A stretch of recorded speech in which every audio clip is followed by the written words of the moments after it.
বিচার মাঠে আপনার পক্ষে কথা বলবে। এক, সিয়াম কথা বলবে। দুই, কোরআন কথা বলবে। তিন, আঙ্গুলে যে আঙ্গুলে তাসবি গণনা করা হয় সে আঙ্গুল কথা বলবে। ভুলে কোনোদিন তাসবি দানায় তাসবি গণনা করবেন না। আঙ্গুল কথা বলবে, তাসবি দানা কথা বলবে না। বরং রাসূলকে অপমান করা হয়। হাজার দানার তাসবি টিপে জান্নাত পাওয়া যাবে না এমন মানুষকে আল্লাহর নবী হত্যা করতে বলেছেন, হাদিস বুখারী মুসলিম। আঙ্গুলে তাসবি গণনা করেন, আঙ্গুল বিচারের মাঠে আপনার পক্ষে কথা বলবে। আর একটা কালো পাথর, হজ যদি আল্লাহ কবুল করেন তাহলে কালো পাথর আপনার পক্ষে বিচারের মাঠে কথা বলবে, সিয়াম কথা বলবে। আবু হুরায়রা রাদিয়াল্লাহু তাআলা আনহু বলেন, রাসূল সাল্লাল্লাহু আলাইহি সাল্লাম বলেছেন, কুল্লু আমাল ইবনে আদম ইজাফুল হাসানাতু বিআশরি আমসালিহা ইলা ৭০০ জিফ। আদম সন্তানের সব নেকি বাড়ানো হবে ১ থেকে ১০, ১০ থেকে ৭০০, ৭০০ থেকে আরো আরো আরো অনেক বিশাল পালা করে দেওয়া হবে আদম সন্তানের সব নেকি, ইল্লা সাম, তবে সিয়াম। কাল আল্লাহ তাআলা, আল্লাহ তাআলা বলেন, পৃথিবীর মানুষ শুনে রেখো, ইন্নাহু লি ওয়া আনা আজিজু বিহি, সিয়াম আমার ব্যাপার, প্রতিদান আমি দেব। হজ করেছো, ফেরেশতাকে বললাম নেকি লিখে দাও। সালাত আদায় করেছো, ফেরেশতাকে বললাম নেকি লিখে দাও। কোরআন তেলাওয়াত করেছো, ফেরেশতাকে বললাম নেকি লিখে দাও। তাসবিহ করেছো, ফেরেশতাকে বললাম নেকি লিখে দাও। সিয়াম কাউকে বলবো না, এটা আমার ব্যাপার। আমি আপনাকে কি দিয়ে বুঝাই সিয়াম কি জিনিস? সিয়াম আমার ব্যাপার, প্রতিদান আমি দিব। বলে আজলি ইয়াদা শাওয়াতাহু তামাহু, আমার কারণে সে প্রবৃত্তি ত্যাগ করেছে, আমার কারণে সে খাদ্য ত্যাগ করেছে। খাদ্য ত্যাগ করা তো সবাই বুঝে, প্রবৃত্তি ত্যাগ করেছে এইটা কি বলেন তো দেখি? সকালে উঠে দাড়ি চাচে, এইটা কি প্রবৃত্তি ত্যাগ করা হলো? প্যান্টটা টাকনোর নিচে আছে, এইটা কি প্রবৃত্তি ত্যাগ করা হলো? ফ্যাশন বোরকা পরে আছে মহিলা, এইটা কি প্রবৃত্তি ত্যাগ করা হলো? নখে নেইল পলিশ আছে, এইটা কি প্রবৃত্তি ত্যাগ করা হলো? পায়ে স্কিন পায়জামা আছে, অঙ্গ প্রত্যঙ্গ লজ্জা স্থান সবই দেখা যাচ্ছে, এইটা কি প্রবৃত্তিকে ত্যাগ করা হলো? বা এমন পায়জামা পরে আছে যে আর একজন ঢুকবে, এইটা কি প্রবৃত্তিকে ত্যাগ করা হলো? সামনের চুল ছোট করা আছে, এইটা কি প্রবৃত্তিকে ত্যাগ করা হলো? সব ঘরে ছবি মূর্তি কাঁকড়া আছে, এইটা কি প্রবৃত্তিকে ত্যাগ করা হলো? আয়নাটা কাতল মাছ, এইটা কি প্রবৃত্তিকে ত্যাগ করা হলো? আপনার ওই তরকারির বাটিটা হচ্ছে রুই মাছ, এইটা কি প্রবৃত্তিকে ত্যাগ করা হলো? ছেলের পেশাব পায়খানার পট আছে, এটা হলো ঘোড়া, এটা কি প্রবৃত্তিকে ত্যাগ করা হলো? সারা জীবন স্বামী স্ত্রী ছেলে মেয়ে নিয়ে পশু প্রাণীর মতো দিন কাটান, আর প্রবৃত্তি ত্যাগ করা হলো মানে? আল্লাহ তাআলা বলছেন, পৃথিবীর মানুষ শুনে রেখো, সিয়াম রোজার প্রতিদান আমি দিব। আমার কারণে সে প্রবৃত্তিকে ত্যাগ করেছে, আমার কারণে খাদ্য ত্যাগ করেছে। শুনুন, সিয়াম মানে বিরত থাকা। ফজরের আজান থেকে নিয়ে সূর্য ডুবা পর্যন্ত খাওয়া পান করা, স্ত্রী মিলন, যাবতীয় অপছন্দ কথা ও কর্ম থেকে বিরত থাকার নাম সিয়াম। যার বিনিময় আল্লাহ দিবেন, যার বিনিময় হচ্ছে জান্নাত, যার বিনিময় ২-৪-৫০০ নেকি নয়, ওহুদ পাহাড়ের সমান নেকি নয়, নিষ্পাপ হয়ে যাওয়া নয়, বিনিময় সরাসরি জান্নাত। চলেন যাই আশুরার সিয়াম। আবু হুরায়রা রাদিয়াল্লাহু তাআলা আনহু বলেন, আফজালুস সিয়াম বাদা রমাজান শাহরুল্লাহিল মুহররম। নফল সিয়াম হিসেবে রমাজানের পরে সবচেয়ে দামি সিয়াম হচ্ছে মুহররমের সিয়াম। হাফসা রাদিয়াল্লাহু তাআলা আনহা বলেন, আল্লাহর নবী ৪টা জিনিস কখনো ছাড়তেন না। এক, সময়ামে আশুরা, মুহররমের সিয়াম। ২, অল আশরা জিলহিজ্জা, জুলহিজ্জার ১ থেকে ৯ পর্যন্ত সিয়াম। ৩, সময়ামে আরাফা, আরাফার দিনের সিয়াম। ৪, ফজরের 2 রাকাত সুন্নাত, এই 4টা জিনিস আল্লাহর নবী কখনো ছাড়তেন না। তার একটি হচ্ছে আশুরার সিয়াম, মুহররমের সিয়াম। আব্দুল্লাহ ইবনে আব্বাস রাদিয়াল্লাহু তাআলা আনহু বলেন, আল্লাহর নবী মুহররমের 10 তারিখে সিয়াম থাকলেন। আমাদের বললেন, তোমরাও মুহররমের 10 তারিখে সিয়াম থাকো। আমরা বললাম, আল্লাহর নবী, ইন্নাহু ইয়াউমুন আযীম ইনদাল ইয়াহুদ ওয়ান নাসারা, মুহররমের 10 তারিখ হচ্ছে ইহুদিদের বড় দিন, খ্রিস্টানদের বড় দিন। আপনি দিন রাত বলছেন ইহুদিদের বিরোধিতা করতে হবে, খ্রিস্টানের বিরোধিতা করতে হবে, আবার বলছেন মুহররমের 10 তারিখে সিয়াম থাকতে হবে। এটা কেমন হলো? তখন আল্লাহ রাসূল বলছেন, শোনো, লাইন বাকাইতু লা সুমান্না তাসিয়া, আমি যদি সামনে বছর বেঁচে থাকি তাহলে মুহররমের 9 তারিখও সিয়াম থাকবো। 9 তারিখ হবে বিরোধিতা আর 10 তারিখ হবে সুন্নাত। শুকরিয়া। শুকরিয়া কি? ইবনে আব্বাস রাদিয়াল্লাহু তাআলা আনহু বলেন, কাদামান নবী সাল্লাল্লাহু আলাইহি সাল্লাম আল মদিনা ওয়াজাদা ইয়াহুদান সিয়ামান, তিনি মক্কা থেকে মদিনায় আসলেন, দেখলেন মদিনার ইহুদিরা মুহররমের 10 তারিখে সিয়াম থাকে। আল্লাহর নবী বলেন, মা হাযা সিয়াম আল্লাযীনা তাসুমুনাহু, এই মদিনার ইহুদিরা, তোমরা মুহররমের 10 তারিখে সিয়াম থাকো কেন? তখন ইহুদিরা বলল, আরে অবাক কথা, ইন্নাহু ইয়াউমুন আযীম, এটা তো বিরাট দিন। আনজাল্লাহু তাআলা ফীহি মূসা কওমাহু, আল্লাহ এই দিনে মূসা এবং তার সম্প্রদায়কে বাঁচিয়ে দিয়েছেন। ও গাররাকা ফিরআউন কওমাহু, এই দিনে ফিরআউন এবং তার সদল বলকে আল্লাহ পানিতে ডুবিয়ে দিয়েছেন। ফাসামা মূসা শুকরান, এই দিনে মূসা শুকরিয়ার সিয়াম রেখেছিলেন। আল্লাহ এত বড় বিপদ থেকে বাঁচালে আমি কি শুকরিয়া আদায় করি, যাক আমি এটা সিয়াম থাকলাম। আমাদের নবী বলছেন, ইহুদিরা শোনো, নাহনু আহাক্কু আওলা বে মূসা মিনকুম, মূসা যে শুকরিয়া আদায় করতেন ওই শুকরিয়া আদায় করার ব্যাপারে আমরাই বেশি হকদার, বেশি হক রাখি। মানে মুহররমের 10 তারিখে সিয়াম থাকতে হবে, বিরোধিতা করার জন্য 9 তারিখও সিয়াম থাকতে হবে। আবু হুরায়রা রাদিয়াল্লাহু তাআলা আনহু বলেন, আল্লাহর নবী বলেছেন, সিয়ামে আশুরা আহাতাসবু আলাল্লাহি আইয়ুকাফিরা সানাতাল্লাতী কাবলাহু, কেউ যদি মুহররমের 2 দিন সিয়াম থাকে বিগত 1 বছরের পাপ ক্ষমা হবে। আরাফার সিয়াম। আবু হুরায়রা রাদিয়াল্লাহু তাআলা আনহু বলেন, রাসূল সাল্লাল্লাহু আলাইহি ওয়াসাল্লাম বলেছেন, সিয়ামে আরাফা আহতাসিবু আলাল্লাহি আইয়ুকাফিরা সানাতাল্লাতী কাবলাহু ওয়া সানাতাল্লাতী বাদাহু, একদিন সিয়াম থাকলে আগে পরে 2 বছরের পাপ ক্ষমা হবে। আরাফার দিন সিয়াম, প্রতি মাসে 3 দিন সিয়াম। আবু হুরায়রা রাদিয়াল্লাহু তাআলা আনহু বলেন, রাসূল সাল্লাল্লাহু আলাইহি সাল্লাম বলেছেন, রমাজানে রমাজান ওয়া সালাসুন মিন কুল্লি শাহরিন কাসিয়ামি দাহরে কুল্লিহি, কেউ যদি 2 রমাজান সিয়াম থাকে আর প্রতি মাসে 3 দিন সিয়াম থাকে তাহলে সে সারা বছর সিয়াম পালনের নেকি পেল।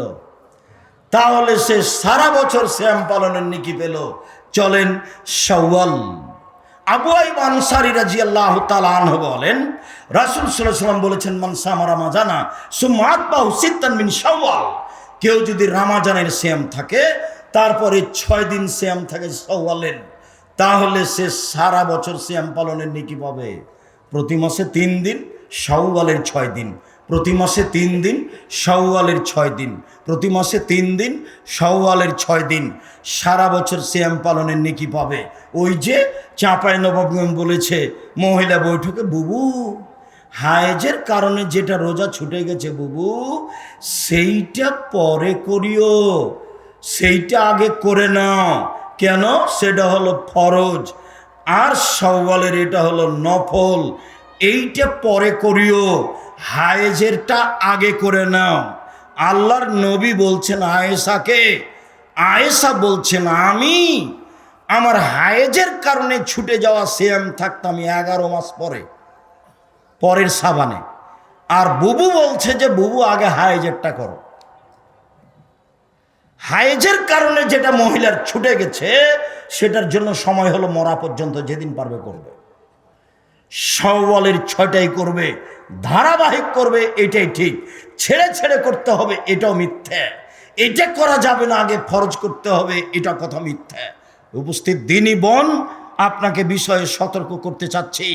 যন্ত্রের মাধ্যমে অনলাইনে পৃথিবীর যে কোনো প্রান্ত থেকে যারা আছেন তাদেরকে আমরা অনুরোধ জানাচ্ছি, সময়ের গতিতে যারা অবগত হবেন তাদেরকে অনুরোধ জানাচ্ছি, দিনী বোন আপনাকে বলছি, শাওয়ালের 6টা সিয়াম আগে রাখুন, ঋতুরগুলো পরে হবে। শাওয়ালের 6টা আগে রাখুন, ঋতুরগুলো পরে হবে। চলেন এবার বৃহস্পতিবার, সোমবার সিয়াম।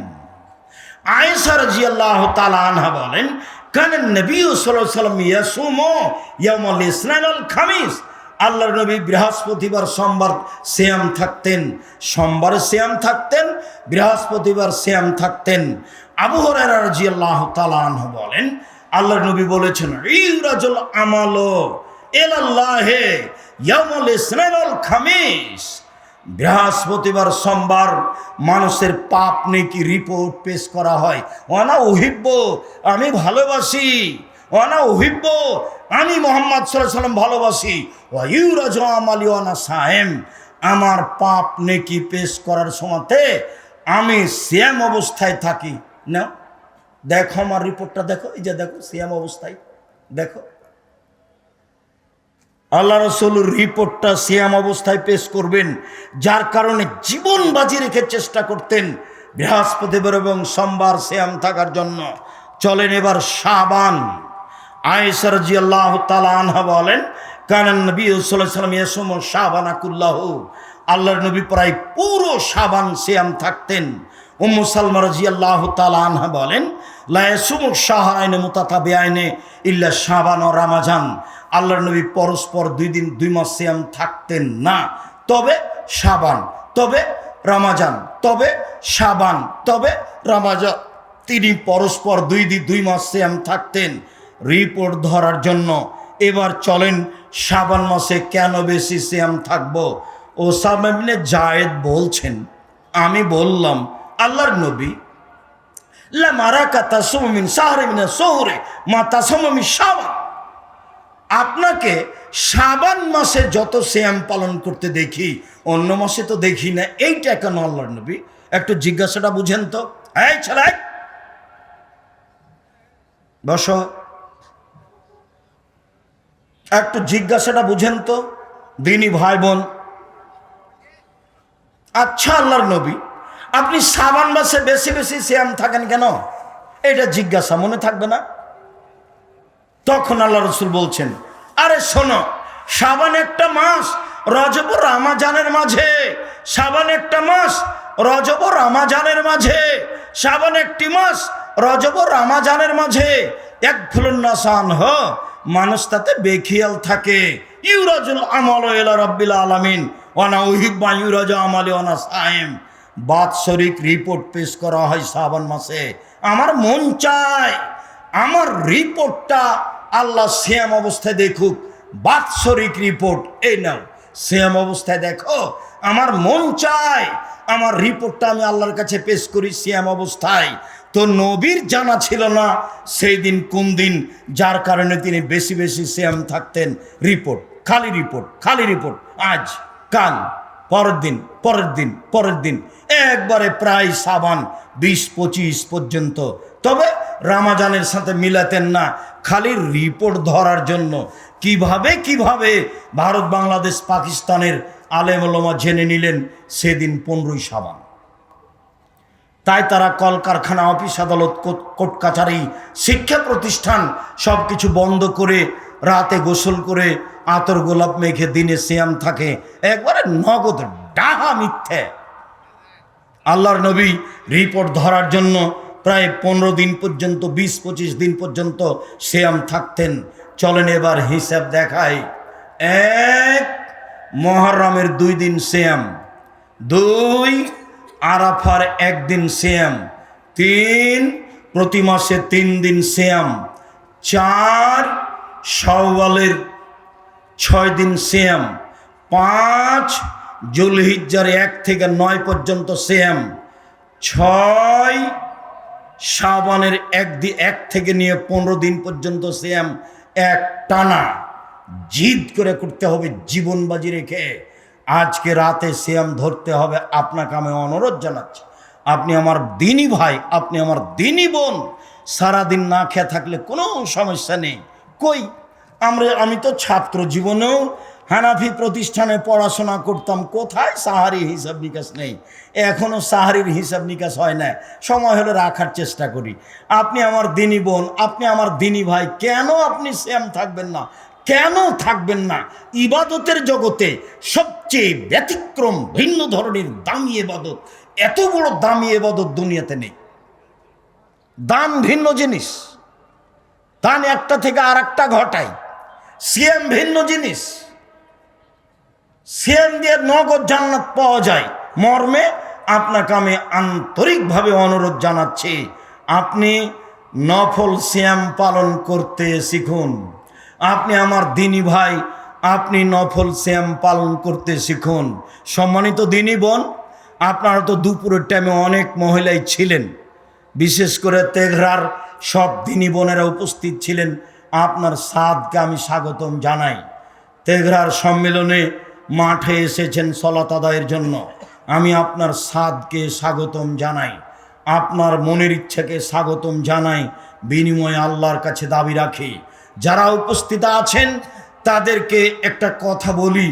আল্লাহর নবী যখন বললেন মহিলাদের জন্য জান্নাতের সব দরজা খোলা, মহিলাদের জন্য জান্নাতের সব দরজা খোলা, তখন তিনি বললেন 1 5 ওয়াক্ত সালাত, 2 রমজান মাসের সিয়াম রোজা, 3 স্বামীকে মেনে চলা, 4 জেনায় লিপ্ত না হওয়া।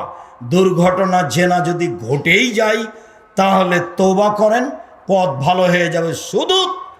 শুধু পথ ভালো নয়, আজ থেকে যদি আপনি জেনা বন্ধ করতে পারেন, পৃথিবীর যে কোনো বিপদ থেকে বেঁচে যাবেন। প্রমাণে বুখারী মুসলিম। আব্দুর রাজ্জাক সাহেব একটু বুঝিয়ে বলেন তো ঘটনা কি? জেনা বন্ধ করলে যে কোনো বিপদ থেকে বেঁচে যাবে মানে? হ্যাঁ, হাদিস তো বুখারী মুসলিম। ওই যে আপনার মনে আছে, ওই যে 3 জন লোক রাস্তায় হাঁটছিল, তো এক গর্তে ঢুকলো, বৃষ্টির কারণে একটা পাথর এসে মুখে পড়লো, এবার তো বের হতে পারবে না। একজন তো বলল বাপ মাকে ভালোবাসি, সরিয়ে দাও, তা আল্লাহ বললেন দিলাম। একজন তো বলল একটা কাজের লোক নিয়েছিলাম, টাকা দিলাম, নিল না, চলে গেল। অনেক দিন পরে এসে বলছে টাকা দেন। আমি বললাম গরু ছাগল নিয়ে যাও, আমাকে বলছে মজাক করবেন না, একদিনের টাকা দেন। আমি বললাম মজাক করিনি, সব নিয়ে যাও, এই যে একটু সরিয়ে দাও। তো তৃতীয় জন বলছে আল্লাহর নবী, আমার চাচাতো বোনের সাথে আমি জেনা করতে চেয়েছিলাম, তো আমি গরিব মানুষ, আমার বোন মনে করেছিল আমি মনে হয় 100-200 স্বর্ণের মুদ্রা জমা করতে পারবো না। তখন আমাকে বলেছে, এই তুই যদি 200 স্বর্ণ মুদ্রা দিতে পারিস না, তাহলে আমি তোর সাথে জেনায় লিপ্ত হব। তো আমার চাচাতো ভাই একবারে জীবন বাজি রেখে এতটি স্বর্ণের টাকা নিয়ে চলে এসেছে। এখন আমিও তো কথার মধ্যে পড়ে গেছি, যখন জেনা আরম্ভ করবে এই সময় আমি বললাম, দেখ তুই আমাকে অসতী প্রমাণ করিস না, দেখ তুই আমাকে অসতী প্রমাণ করিস না। এই পর্যন্ত বলতে আমি উঠে গেছি, জেনা করিনি, তোমাকেই সন্তুষ্ট করার জন্য করেছি, পাথর সরিয়ে দাও। আল্লাহ বললেন ঠিক আছে দিলাম। হাদিস বুখারী মুসলিম। এই যে দেখ, জান্নাতুল মাওয়া পাবেন যদি আপনি এই জেনার পাপ ঠেকাতে পারেন, তাহলে জান্নাতুল মাওয়া পাবেন। ওয়ানাহা নাফসা আনিল হাওয়া ফাইনাল জান্নাতা হিয়াল মাওয়া। কেউ যদি প্রবৃত্তিকে ঠেকাতে পারে, জেনা থেকে নিজেকে বাঁচাতে পারে, আমি আল্লাহ তাকে জান্নাতুল মাওয়া দিয়ে দিলাম। শুধু তাই নয়, যদি আজ থেকে জেনা ঠেকাতে পারেন, তাহলে বিচারের মাঠে 7 শ্রেণীর মানুষ বিশেষ ছায়াতলে থাকবে, তার মধ্যে আপনিও। আল্লাহর নবী বলছেন 7 শ্রেণীর মানুষ বিচারের মাঠে বিশেষ ছায়াতলে থাকবে। তার 1 শ্রেণীর মানুষ সম্ভ্রান্ত পরিবারের মহিলা, জেনার ডাক দিল, তখন লোকটি বলল আমি আল্লাহকে ভয় করি, বা মহিলাই বলল আল্লাহকে ভয় করি, তখন সে 7 শ্রেণীর মানুষের মধ্যে চলে যাবে। অতএব 1 5 ওয়াক্ত সালাত, 2 রমজান মাসের সিয়াম, 3 স্বামীকে মেনে চলা, 4 জেনায় লিপ্ত না হওয়া। আব্দুর রাজ্জাক সাহেব, বক্তব্য শুনতে আপনার ভালো লাগে, তো স্বামীর ব্যাপারে আপনি এত বলেন কেন? আমাদের তো কিছু বলেন না। আপনার প্রতি আমার আন্তরিকতার অভাব নাই, কিন্তু আমার কিছু করার নেই। আল্লাহ নবী এভাবেই বলেছে। দেখেন আপনি 1 মিনিট, এই ছেলে দেখো, এই মেয়ে খালেদা তুমি দাঁড়াইলে কেন, বসো। দেখেন সিরিয়াল, 1 নবীগণ জান্নাতে যাবেন, 2 শহীদেরা জান্নাতে যাবে, 3 সত্যবাদীরা জান্নাতে যাবে, 4 মহিলারা জান্নাতে যাবে, বাস হয়ে গেল। তো 4 যখন বললেন তখন আল্লাহর নবী আর একটু বললেন, সেটা হলো এই যে ওই মহিলারা জান্নাতে যাবে কারণ বশত যদি স্বামী রাগ করে তাহলে স্বামীর হাত ধরে বলে, যতক্ষণ পর্যন্ত আপনি খুশি না হবেন ততক্ষণ পর্যন্ত আমি কোনো কিছু খাবো না। এই নারী জান্নাতি নারী।